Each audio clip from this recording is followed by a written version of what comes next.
আজকে আমি মারুফকে নিয়ে দাঁতের ডাক্তারের কাছে যাব, সেটাই আপনাদের কাছে শেয়ার করতে যাচ্ছি। আসসালামু আলাইকুম গাইস, সবাই কেমন আছেন? আশা করছি ভালো আছেন। আমিও আলহামদুলিল্লাহ আল্লাহর রহমতে ভালো আছি। হঠাৎ করেই আজকে সকালে মারুফ এসে বলে, ভাইয়া আজকে আমরা উদয় সাধুরহাট দাঁতের ডাক্তার দেখাতে যাব। তখন আমি তারে বললাম, ঠিক আছে তুই বাইক বার কর, আমি আসি। ঠিক তখনই আমার সহপাঠী কর্মী কল দিয়ে বলল, কিরে তুই কই? ব্যস্ততার কারণে দুজনের অনেকদিন দেখা হয় না। পরে আমি বললাম, একটা কাজে উদয় সাধুরহাট যাচ্ছি, আসলে কথা হবে বলে রেখে দিলাম। যাই হোক, দাঁতের ডাক্তারের কাছে যাওয়ার উদ্দেশ্যে আমরা সকাল সকাল বেরিয়ে পড়লাম। কিছু পথ যাওয়ার পর হঠাৎ মারুফ বলে, ভাইয়া আগে আমার ফুফুর বাসায় যেতে হবে। প্রথমে যেতে না চাইলেও পরে যখন শুনলাম আমার ফুফাতো ভাই ইমন অসুস্থ, তখন সাথে সাথে তাকে ফোন দিয়ে জিজ্ঞেস করলাম, কিরে তুই কই? যখন শুনলাম সে বাড়িতে আছে, তখন কিন্তু ঠিকই চলে গেলাম। গিয়ে দেখি আসলেই সে অসুস্থ। তারপর তার খোঁজ খবরের পাশাপাশি গল্প করার মাঝেই আমার ফুফা আমাদের জন্য নাস্তা নিয়ে আসলো। আমি বসে কথা বলতে বলতে হঠাৎ খেয়াল করে দেখে মারুফ অর্ধেক নাস্তা খেয়ে শেষ করে ফেলেছে। যাই হোক, সবাই ইমনের জন্য দোয়া করবেন যাতে সে দ্রুত সুস্থ হয়ে ওঠে। নাস্তা খাওয়ার পাশাপাশি বেশ কিছু সময় সেখানে থাকার পর আমরা বের হয়ে আসলাম রাহান ভাইয়ের দোকানে। প্রতিবারের মতো এবারও রাহান ভাই আমাদেরকে দেখে জিজ্ঞেস করলো কি খাবি। ঠিক তখনই আমার ফোনে একটা কল আসলো আর আমি কল নিয়ে ব্যস্ত হয়ে গেলাম।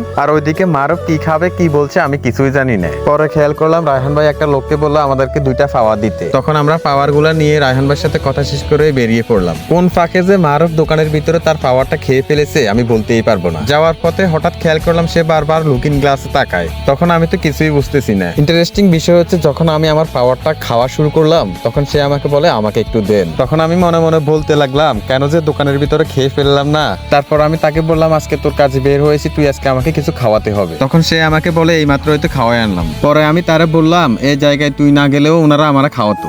যাই হোক, অনেক কথা দুষ্টামি করতে করতে আমরা এসে পৌঁছে গেলাম আমাদের উদয় সাধুরহাট ইকবাল ডেন্টাল কেয়ারে। আমি বাহিরে দাঁড়িয়ে ভিডিও নিচ্ছি আর মারও ভিতরে দেখতেছি ডাক্তার প্রিয়া আছে কিনা। ডাক্তার বিজি থাকায় আমরা একটু ওয়েট করতেছিলাম। ঠিক সেই সময় আমার বড় বাগিনা ঢাকা থেকে ফোন দিয়ে বললো, মামা আপনারা যে গ্রিল খেয়েছেন সেটা আমি ভিডিওতে দেখেছি, এখন আমি খাওয়ার জন্য আপনি টাকা পাঠান। পরে আমি তারে বললাম, তোমরা যে ঢাকা শহরে ভালো ভালো খাবার খাও, আমার জন্য কি পাঠাও। এ কথা বলার পর সে রাগ করে আর কথা বলে না। যাই হোক, ছোট মামার প্রতি হয়তো এটাই ভাগিনাদের ভালোবাসা। এরপর ডাক্তার মারুফকে দেখার জন্য প্রস্তুতি নিচ্ছে আর মারুফ তো শুয়ে শুয়ে ভাব নিচ্ছে। প্রায় বেশ কিছু সময় মারুফকে দেখা ও চিকিৎসা করার পর আমরা সেখান থেকে বেরিয়ে গেলাম। চেম্বারের ভিতরে থাকা অবস্থায় মারুফ কিন্তু একবার সিঙ্গারা খাওয়ানোর কথা বলেছিল। চেম্বার থেকে বের হওয়ার পর যেটা আমার মনে না থাকার কারণে মারুফের সেই সুযোগে বাইক টান দিয়ে বাজার থেকে বেরিয়ে গেল। এরপর আমরা বাড়িতে আসার পথে মারুফের খালাতো ভাই হাসান ভাইদের বাড়িতে কিছু ডিমের জন্য গেলাম। পরে আমি মারুফকে বলি, তুই ক্যারেট নিয়ে গিয়ে ডিম নিয়ে আস, আমি তোর জন্য অপেক্ষা করি। কিছু সময় পর মারুফ ডিম নিয়ে এসে বলে, ভাইয়া এইদিকে একটু ভিডিও নেন। তখন আমি তারে জিজ্ঞেস করলাম কেন। সে আমাকে বলে, এটা হাসান ভাইদের বাড়ি, সে দেখলে আমাদের ভিডিওটা শেয়ার করে দিবে। তখন আমি তারে বললাম, এটা কোনো কথা?